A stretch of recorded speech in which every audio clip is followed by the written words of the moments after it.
کیا حرام کمائی سے خرچ کیا جا سکتا ہے؟ اس کی بنیاد یہ ہے کہ جب سوال ہوا اللہ کے رسول سے ہم خرچ کیا کریں، تو اللہ تعالیٰ نے اس کا جواب دیا. کس طرح؟ وَيَسْأَلُونَكَ مَاذَا يُنْفِقُونَ قُلِ الْعَفْوَ. اے میرے پیغمبر مہربان، اے میرے رسول مجتبیٰ صلی اللہ علیہ وسلم، آپ سے سوال کیا جاتا ہے خرچ کرنے کے بارے میں، وہ کیا خرچ کریں؟ تو ان کو فرما دیجئے، کل فرما دیجئے، العفو، زائد، عفو کا معنی ہوتا ہے زائد. عفو کا مفہوم سمجھاتے ہوئے علماء کرام نے، مفسرین نے لکھا ہے، اس کا مفہوم یہ ہے اپنی ذات، اہل و عیال، ان پر خرچ کرنے کے بعد سب سے پہلے اپنی ذات ہے، پھر اہل بیوی، پھر عیال، پھر بچے. اپنی ذات اور اہل و عیال پر خرچ کرنے کے بعد جو کچھ ہے وہ عفو ہے، اس میں خرچ کرو. کذالک یبین اللہ لکم الآیات لعلکم تتفکرون. اللہ تعالیٰ تمہیں اپنی آیات بینات، اپنے احکام، اپنے امور کھول کھول کے بیان کرتا ہے. تم سمجھتے کیوں نہیں؟ تم کوشش کیوں نہیں کرتے سمجھنے کی؟ علامہ ابن کثیر رحمۃ اللہ علیہ نے علامہ ابن جریر کی ایک روایت نقل کی ہے جو انہوں نے حضرت ابو ہریرہ رضی اللہ تعالیٰ عنہ سے بیان کی ہے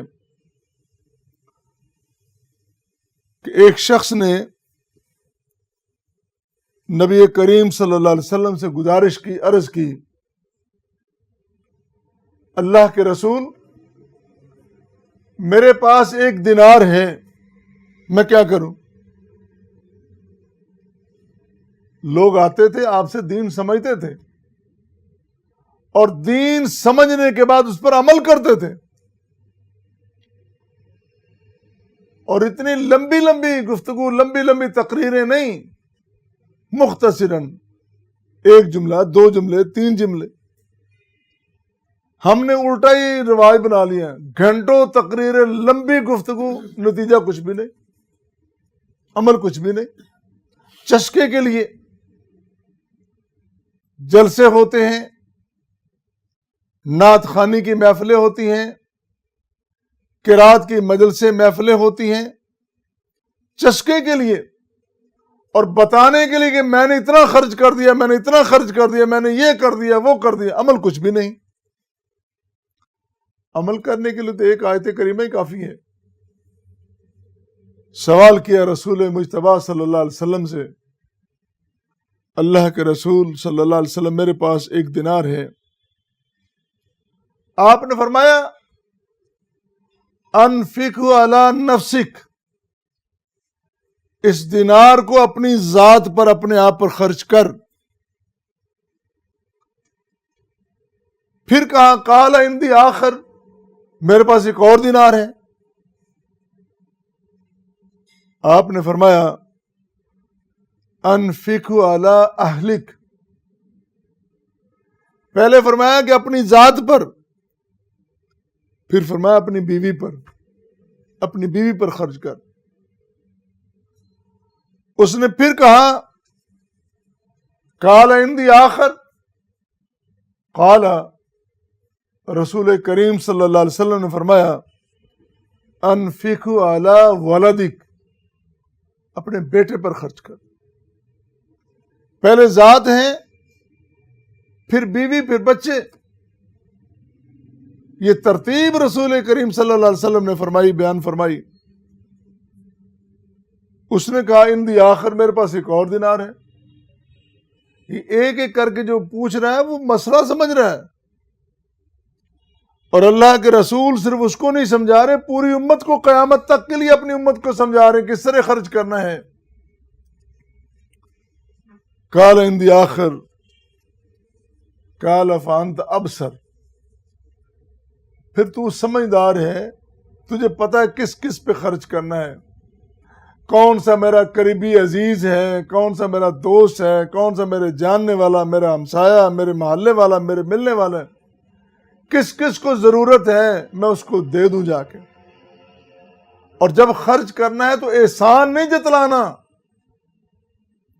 کہ چونکہ میں نے تجھے یہ دیا ہے لہذا تو یہ کر، نہیں، احسان جتلانے والا بہت بڑا گنہگار ہے اور بہت تباہی کی طرف وہ جا رہا ہے، اس کو اس سے بچنا چاہیے۔ اسی طرح ایک اور روایت بیان کی امام مسلم سے، انہوں نے حضرت جابر رضی اللہ تعالیٰ عنہ سے نقل کیا ہے، حضور اکرم صلی اللہ علیہ وسلم نے ایک شخص کو فرمایا، آپ نے فرمایا ابدا بنفسک، اپنے آپ سے شروع کرو، فتصدق علیہا، اپنے آپ پر صدقہ کرو، خرچ کرو، فَإِن فَضَلَ شَيْءٌ فَلِأَهْلِكَ، اور اگر کوئی چیز بچ جائے اپنی ذات سے بڑھ کر پھر اپنی بیوی پر، وَإِن فَضَلَ شَيْءٌ فَلِذِي قَرَابَتِكَ، پھر اپنے جو قریبی رشتہ دار ہیں ان پر، قرابت داروں پر، اعزہ پر، اقارب پر، پھر ان پر خرچ کرو۔ اور پھر فَإِن فَضَلَ عَنْ ذِي قَرَابَتِكَ فَهَكَذَا وَهَكَذَا، جب اپنے آپ پر، اپنی بیوی پر، اپنے بچوں پر، اپنے عزیزوں پر جب خرچ کر چکے، ہاکذا، پھر ادھر ادھر، پھر جہاں تمہارا دل چاہتا ہے دیکھو، جہاں ضرورت محسوس کرو خرچ کرو۔ یہ وہ حلال مال ہے جس کی رہنمائی رسول کریم صلی اللہ علیہ وسلم فرما رہے ہیں۔ اور سوال یہ تھا کہ کیا حرام مال سے خرچ کیا جا سکتا ہے؟ بھائی دین اسلام میں، شریعت میں حرام مال کا تصور ہی نہیں ہے، بددیانتی کا، کرپشن کا کوئی تصور نہیں ہے۔ یہ تو ہم نے ہیلے بہانے ڈھونڈ لیے، بددیانتی اور کرپشن کرنے کی اجازت بھی نہیں، اور بلا وجہ کسی پر بددیانتی اور کرپشن کے الزام لگانے کی بھی اجازت نہیں ہے۔ میں اپنی بات بنانے کے لیے، اپنی گفتگو بنانے کے لیے، اپنی تقریر بنانے کے لیے کہہ دوں کہ فلاں کرپٹ ہے، فلاں کرپٹ ہے، فلاں بددیانت ہے، میں تو پوری دنیا سے بہتر ایماندار اور بڑا سچا سچا کھرا انسان ہوں، باقی سارے چور ہیں، اس کی بھی اجازت نہیں ہے۔ ہاں، جو حرام مال سے خرچ کرتا ہے وہ اجر کی امید نہ رکھے، دنیا میں اس کو کہہ دیا جائے گا فلاں بڑا سخی ہے، جس طرح آپ دیکھتے ہیں بڑا راشی افسر ہے لیکن اس کے اپنے گھر کے باہر دسترخوان لگایا ہوا کہ لوگ کھا رہے ہیں اور پی رہے ہیں، اور لوگ کہتے ہیں بلے بلے کیا بات ہے اس کی، بڑا ماشاءاللہ خرچ کرتا ہے وہ۔ فلاں فیکٹری اونر ہے، رمضان کا مہینہ آتا ہے، کئی فرلانگ میلوں کے حساب سے لوگ کھڑے ہوتے ہیں اس کے پاس جانے کے لیے، کھانے کے لیے۔ بدقسمتی ہے ہمارے معاشرے کی، ہمارے معاشرے میں اتنی بھوک اور اتنا افلاس۔ ریاست کی ذمہ داری سے ہر فرد کو روٹی دیتے، ریاست کی ذمہ داری سے ہر فرد کا چولہا جلتا، ریاست کی ذمہ داری کہ کوئی بھوکا نہ سوئے، پیاسا نہ سوئے، کوئی بیمار نہ مرے، کوئی بے لباس کے نہ رہی، یہ ریاست کی ذمہ داری تھی۔ اور ریاست اپنے کھیل میں پڑ گئی، اپنی حکومت بنانے گرانے کے چکر میں پڑ گئی، اور عوام بیچاری پس کے رہ گئی۔ عوام کو روٹی کے لالے پڑ گئے، عوام کو گیس کے لالے پڑ گئے، عوام کو بجلی کے بلوں کے لالے پڑ گئے، اور تم اپنی مستیوں میں، خرمستیوں میں، بدمستیوں میں لگے ہوئے، اور کہتے ہو کہ ہم بڑے ایماندار اور ہم بڑے اعلیٰ ہیں، ہم نے یہ کر دیا، تم نے کچھ نہیں کیا سوائے اس کے کہ تم نے اپنے لیے ہلاکت اور بربادی کا سامان پیدا کیا ہے۔